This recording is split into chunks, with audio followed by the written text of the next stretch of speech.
Assalamualaikum warahmatullahi wabarakatuh. Selamat pagi semuanya. Perkenalkan, kami dari kelompok 4 akan menjelaskan mengenai perangkat keluaran. Adapun anggota dari kelompok 4 ini yang pertama adalah Bayhaki, kedua Dharma Putra Pratama, ketiga Evelyn Ang, keempat Heken Wijaya, kelima Muhammad Rusli, keenam Raja Muhammad Hari, dan yang ketujuh adalah Zafira Nawashifa. Adapun dosen pengampu untuk mata kuliah ini, untuk mata kuliah konsep teknologi informasi adalah Pak Khairul Umam Syaliman. Selanjutnya,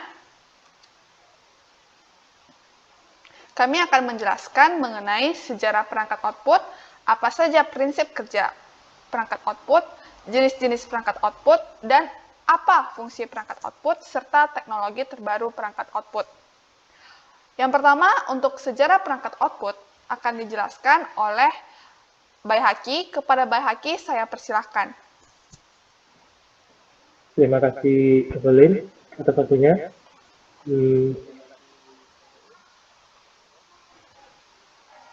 Sejarah perangkat output.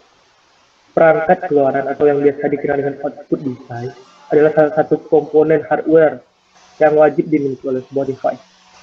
Penemuan salah satu dari perangkat output adalah tabung sinar katoda, yang pada saat digunakan, tabung tersebut akan bersinar. Dan tabung ini ditemukan pada 1855 yang digunakan pada komputer generasi pertama. Masih ada perangkat output yang lainnya, contoh-contohnya yaitu 1. Printer. Awal sekali, printer itu ditemukan oleh Johann Gutenberg yang lahir pada 3 Februari 1468. Dia merupakan seorang pengusaha. Gutenberg menyelesaikan penemuannya pada awal abad ke-15. Namun, ada indikasi juga printer tersebut ditemukan pertama kali di Cina pada abad ke-11. Selanjutnya, kedua, speaker.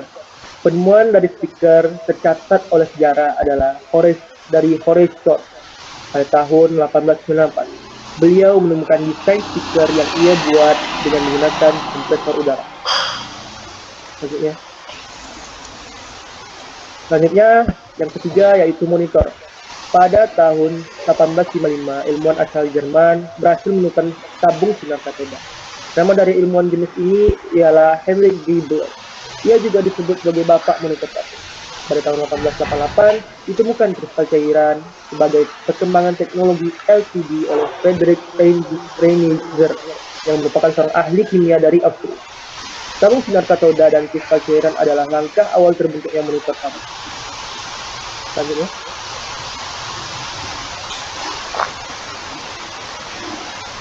dan selanjutnya yaitu LCD. LCD ditemukan sebagai sebuah proyektor, ditemukan oleh James Joseph Mayer.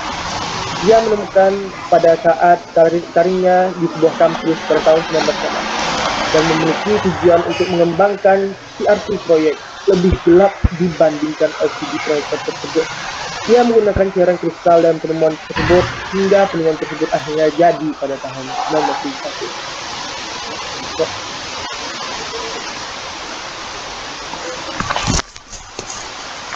Baiklah, selanjutnya akan dijelaskan prinsip kerja perangkat output. Di sini untuk yang pertama akan dijelaskan oleh Dharma. Kepada Dharma saya persilakan. Oke, terima kasih Evelyn. Nah, prinsip perangkat output. Yang pertama ada printer. Nah, sebelum mengenal prinsip kerjanya, saya akan mengasih tahu dulu apa komponen-komponen yang dipakai printer. Yang pertama itu ada laser, yang kedua ada cermin, yang ketiga ada drum, yang keempat ada toner, dan yang terakhir ada fuse. Nah, setelah komputer menekan tombol cetak, gambar digital akan terkirim ke chip printer. Nah, di sana terjadi perubahan data gambar yang tadinya gambar 2 dimensi yang dapat dicetak, lalu setelahnya terjadi proses penembakan sinar laser di dalam mesin printer. Nah, di dalam printer ini akan ada sebuah cermin yang akan terus berputar yang mengakibatkan titik-titik laser tersebut akan tersebar ke drum printer. Nah, drum itu akan terus berlanjut ke baris berikutnya. Saat drum terus bergerak, bagian drum yang bermuatan akan melewati tangki yang berisi tinta toner hitam, yang mengakibatkan tinta toner hitam tersebut akan mulai menempel pada drum. Nah, toner yang menempel tersebut berisi daya dan akan terbentuklah pola-pola toner tinta hitam yang sesuai dengan gambar digital yang akan dihasilkan. Setelahnya, kertas akan melewati area panas, area pusar tadi. Nah, area panas tersebut dihasilkan oleh sistem pusar. Sistem pusar ini berfungsi untuk meleburkan tinta hitam, sehingga tinta hitam tersebut akan menempel pada kertas dan akan membentuk gambar digital yang diprogram tadi. Nah, yang kedua ada prinsip kerja speaker. Nah, komponen-komponen utama dari speaker ini adalah yang pertama itu ada magnet. Ya, yang pertama ada magnet, yang kedua ada voice coil, yang ketiga tone, dan di dalamnya terdapat membran sel, dan yang terakhir ada suspension. Nah, cara kerja speakernya itu akan terjadinya pergesekan magnet di dalam speaker yang akan memunculkan sinyal listrik dan memicu terjadinya arus induksi. Nah, arus tersebut akan berpindah masuk ke membran speaker dan mengubahnya menjadi getaran. Getaran tersebut akan menimbulkan adanya gelombang suara yang dapat kita dengar di speaker. Baiklah, untuk prinsip kerja perangkat output selanjutnya akan dijelaskan oleh Zafira Nawashifa. Kepada Zafira, saya persilahkan. Baik, terima kasih Evelyn. Oke, untuk monitor, dia perlu dimulai dari adanya sebuah elektron. Elektron ini akan ditembakkan dari bagian belakang tabung gambar menuju ke bagian dalam tabung. Yang tabung tersebut tuh memiliki lapisan elemen yang memiliki kemampuan untuk memindahkan cahaya. Nah, sinar elektron ini akan melewati serangkaian magnet kuat, lalu dia akan terjadi pembelokan sinar elektron menuju ke bagian tertentu di bagian dalam tabung. Begitu sinar tersebut sampai ke bagian kaca tabung monitor, dia akan menyinari lapisan berpendar yang akan menyebabkan tempat-tempat tertentu secara temporer untuk berpendar. Nah, setiap tempat ini mewakili piksel-piksel tertentu. Dengan mengontrol tegangan sinar tersebut, maka terciptalah sebuah teknologi yang mampu mengatur piksel-piksel untuk berpendar dengan intensitas cahaya tertentu. Maka, piksel-piksel tersebut akan terbentuklah sebuah gambar. Selanjutnya adalah proyektor nih, yang biasa untuk digunakan untuk presentasi. Nah, prinsip kerja proyektor ini berasal dari pembiasan cahaya. Cahaya yang dipakai di proyektor terdiri dari 3 warna dasar yang disebut juga dengan RGB, red, green, dan blue, yang akan memancarkan cahaya yang digabung melalui prisma lewat lensa yang telah dipancarkan di layar dan akan membentuk gambar yang sangat sesuai dengan program komputer. Selanjutnya adalah plotter. Nah, plotter ini biasa dipakai oleh para arsitektur untuk membuat desain-desain arsitekturnya atau juga peta besar. Nah, prinsip kerja dari plotter ini adalah mencetak gambar yang sangat besar. Nah, kertas yang dipakai untuk plotter ini biasa digambarkan dengan garis gerakan maju mundur untuk mencetak gambar, tidak seperti printer ya yang biasa menggunakan titik-titik. Nah, plotter ini nantinya akan diberi sebuah tegangan energi listrik pada kertasnya yang memiliki ketujuan agar tinta itu akan dapat tertempel di kertas. Nah, tinta ini akan dapat dicairkan oleh pemanas plotter hingga akhirnya tercetaklah sebuah gambar di kertas plotter. Baik, terima kasih. Baiklah, untuk selanjutnya kami akan menjelaskan mengenai jenis-jenis perangkat output. Yang pertama akan dijelaskan oleh Haken. Kepada Haken, saya persilakan. Terima kasih, Evelyn. Untuk perangkat output, itu dibagi menjadi 2. Yang pertama, soft copy device dan hard copy device. Untuk soft copy device ini memiliki fungsi untuk menghasilkan output berupa tampilan atau suara yang memiliki wujud digital. Dan untuk yang hard copy device ini memiliki fungsi untuk menghasilkan output yang berupa bahan cetakan seperti kertas atau barang-barang yang bisa dilihat secara fisik. Nah, soft copy device ini dibagi menjadi banyak-banyak jenis, seperti monitor, speaker sama proyektor. Dan dari jenis-jenisnya juga terbagi menjadi banyak. Yang pertama ada monitor. Yang pertama ada monitor CRT. Monitor CRT ini memiliki ukuran yang besar dan bobot yang berat sehingga di zaman sekarang sudah tidak banyak digunakan lagi. Dan cara kerja dari monitor ini adalah dengan elektron yang memiliki kecepatan tinggi dalam tabung yang hampa udara. Selanjutnya ada LCD. Nah, untuk LCD ini memiliki layar yang tipis dan juga memiliki kualitas bagus. Dan monitor ini menggunakan teknologi kristal air untuk menjalaninya. Selanjutnya ada monitor LED. Nah, monitor LED ini merupakan pembaharuan dari monitor sebelumnya, yaitu LCD. Dan monitor LED ini sudah menyediakan fitur-fitur seperti touchscreen dan TV internet. Selanjutnya, nah ini adalah monitor OLED. Monitor ini jarang digunakan karena harganya yang masih mahal. Monitor LED ini menggunakan berbagai macam lapisan seperti lapisan kaca, lapisan organik, lapisan pemancar cahaya, dan lapisan katoda. Selanjutnya ada monitor plasma.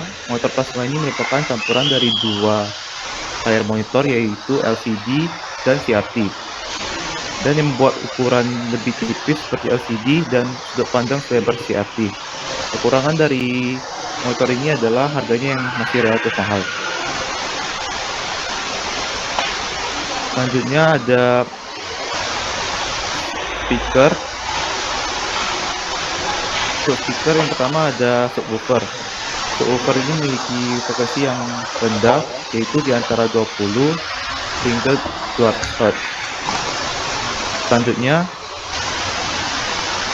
adalah speaker woofer.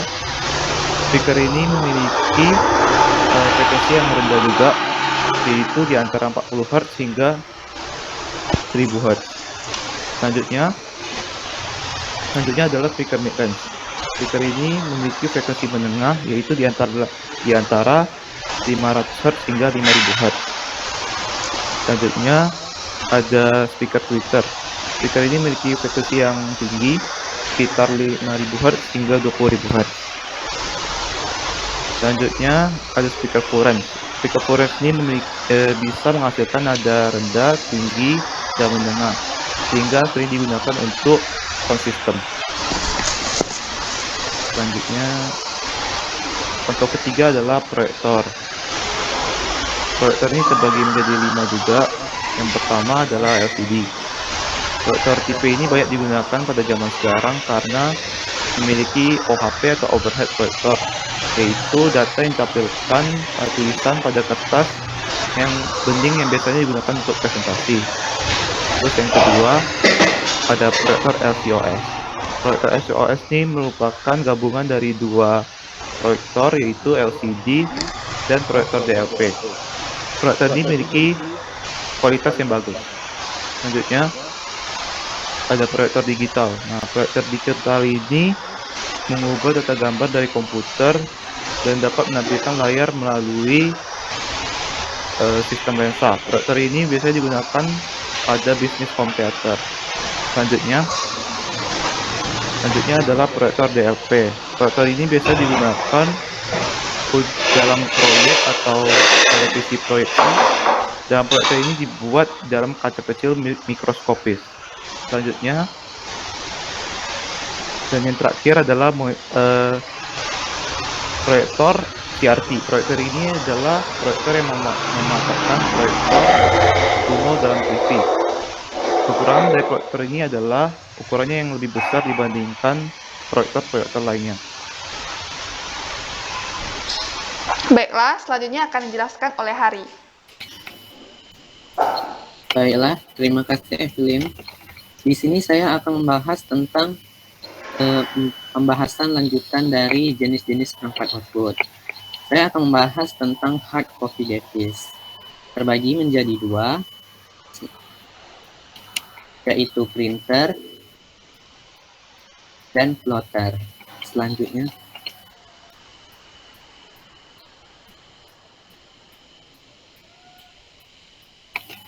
Selanjutnya, printer terbagi menjadi 4. Yang pertama yaitu printer inkjet. Printer satu ini menggunakan tinta yang disemprot. Printer ini telah banyak dipakai semua orang. Selanjutnya, baiklah, yang kedua yaitu printer dot matrix. Adalah model printer yang memakai metode menekan jarum pada pita di kertas agar sistem pembentukan sebuah karakter dapat dicetak. Selanjutnya, yang ketiga yaitu printer thermal. Printer model ini memakai panas agar dapat mencetak. Oleh karena itu, printer ini hanya bisa digunakan pada kertas thermal. Dan yang terakhir adalah printer laserjet. Printer ini menggunakan laser untuk pencetakannya, sehingga kualitas cetakan yang dihasilkan cukup baik. Selanjutnya,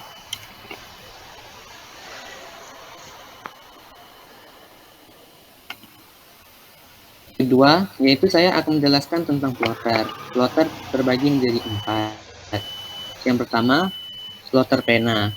Plotter ini menggunakan satu atau beberapa pena untuk mencetak pada media. Yang kedua adalah printer elektrostatis.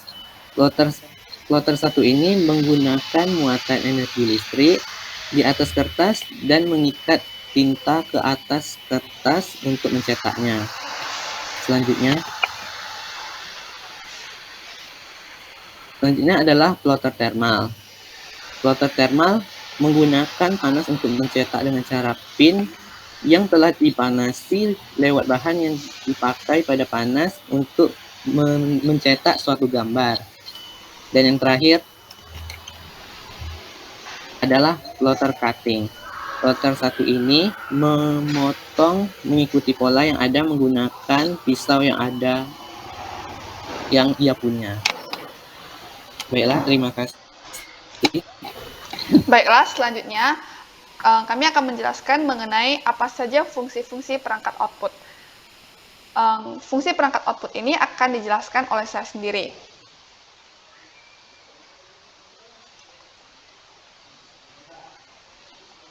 Nah, yang pertama itu adalah printer, di mana seiring dengan perkembangannya zaman, sudah banyak teknologi yang dapat mempermudah pekerjaan kita. Salah satunya itu adalah printer.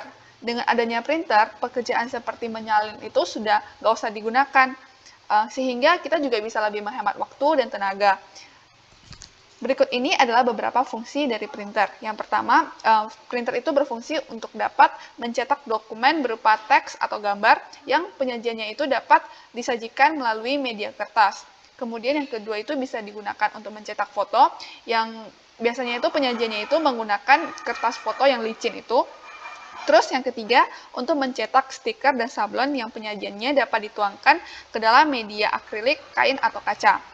Dan yang terakhir, untuk memindai atau scan dan menyalin atau copy sehingga dapat membantu manusia dalam mengubah bentuk dokumen dari hard file menjadi soft file.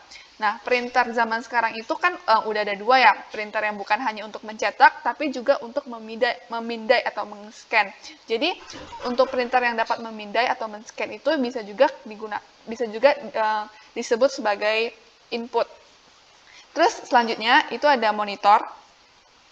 Nah, monitor itu tuh dikenal sebagai layar atau tampilan. Nah, monitor itu adalah perangkat keras yang digunakan agar dapat ditampilkannya grafis data tampilan yang ada pada CPU. Menampilkan semua informasi yang sedang diproses agar pengguna itu bisa melihat hasil yang telah ia kelola dalam proses komputasi di sistem komputer. Fungsi lain dari monitor ini adalah sebagai output dari memori sebuah komputer, kemudian fungsi tampilannya itu untuk menyalakan dan mematikan, mengontrol kecerahan, kontras, dan posisi. Kemudian yang terakhir adalah untuk memudahkan user untuk pengoperasian komputer dan perangkat terhubungnya yang lain. agar dapat dipakai sebagai media sarana hiburan untuk menyaksikan film yang nantinya disambungkan kepada DVD, dan sekarang sudah ada monitor yang mempunyai fitur TV sehingga dapat menonton tayangan TV sekaligus pada monitor. Selanjutnya adalah speaker. Nah, speaker ini pastinya sudah tidak asing lagi untuk kita, di mana speaker ini tuh memiliki peranan yang sangat besar untuk dapat mengeluarkan hasil dari pemrosesan suara. Nah, speaker ini tuh tidak hanya dapat kita temukan dalam komputer loh, tetapi speaker juga bisa ditemukan di beberapa perangkat lain, seperti laptop, handphone, mobil, dan lain-lain. Nah, fungsi speaker ini tuh untuk menghasilkan hasil dari proses suara yang lebih maksimal, sehingga suara yang kita dengar itu terdengar lebih keras dan dapat dicapai di jangkauan yang lebih luas. Agar bisa menjalankan fungsinya dengan baik, si speaker ini tuh satu komponen aja tuh nggak boleh rusak, karena kalau misalnya ada satu aja yang rusak, maka nggak bisa bekerja dengan normal dan maksimal. Komponen-komponen yang ada itu harus saling bekerja sama sehingga dapat menghasilkan suara yang baik. Terus yang selanjutnya adalah proyektor. Selanjutnya adalah plotter, di mana plotter itu digunakan untuk menghasilkan cetakan yang mempunyai ukuran yang lebih besar. Di mana plotter itu berfungsi untuk menghasilkan gambar cetakan desain-desain yang memiliki kaitan dengan arsitektur dan engineering, seperti untuk mencetak peta. Terus fungsi lain dari plotter itu juga bisa digunakan untuk memotong pola. Contohnya, biasanya hasil cetakan plotter itu biasanya disajikan dalam bentuk kertas, gabus, kulit, dan lainnya. Selanjutnya adalah fungsi proyektor, di mana di kelas ini pun, di kelas yang biasa kita gunakan itu biasanya ada proyektor, di mana proyektor itu kan sangat membantu kita ya, baik dalam media pembelajaran ataupun media hiburan, di mana kian berkembangnya zaman, manusia sudah tidak perlu memprint semateri presentasi untuk diperlihatkan kepada publik, sebab sudah ada proyektor yang membantu kita dalam penyampaian materi. Dengan adanya proyektor, manusia bisa lebih hemat, terutama dalam hal kertas dan tinta. Manusia juga sering menggunakan proyektor ini dalam berbagai hal.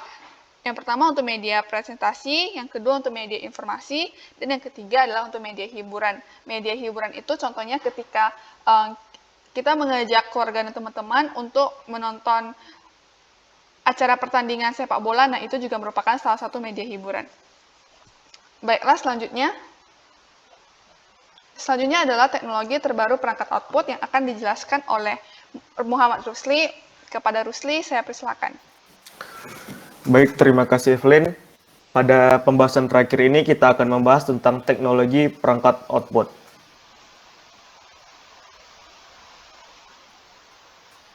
Yang pertama, monitor dengan teknologi kilat.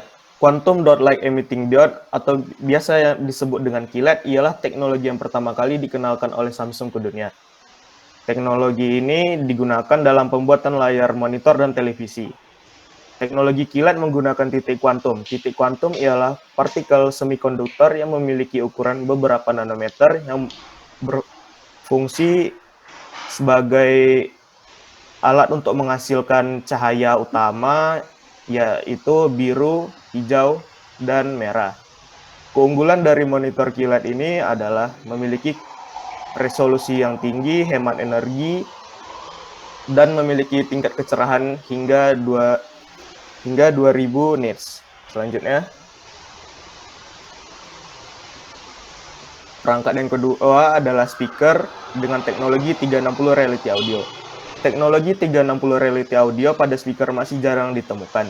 Teknologi 360 reality audio ini merupakan teknologi yang memberikan kesan langsung dan nyata dari alunan musik dengan menempatkan audio pada beberapa tempat ruangan pendengar, yang akan mengakibatkan suara tersebut berada di sekitar kepala pendengar. Lanjutnya. Perangkat yang ketiga adalah printer dengan teknologi 3D printer. 3D printer merupakan teknologi yang mampu mempermudah kita untuk melakukan visualisasi 3 dimensi. 3D printer memiliki cara kerja yang sama dengan printer pada umumnya. Yang membedakan, pada printer umumnya menggunakan tinta sebagai bahan baku untuk mencetaknya. Sedangkan 3D printer menggunakan plastik atau bahan-bahan khusus sebagai bahan baku untuk mencetaknya. 3D printer mampu mencetak benda yang tidak hanya sebatas tampak di mata, tetapi bisa kita raba yang memiliki tinggi, volume, dan lebar. Penggunaan 3D printer digunakan pada bidang kesehatan untuk pembuatan replika tangan dan kaki. Selanjutnya, yang keempat adalah proyektor dengan teknologi LED generasi ketiga. Proyektor yang memiliki teknologi LED generasi ketiga ini pertama kali dipelopori oleh ViewSonic. Teknologi ini memiliki keunggulan yaitu memiliki intensitas cahaya yang lebih tinggi hingga mencapai 3000 ANSI secara konsisten, memiliki daya tahan yang lama hingga 30.000 jam.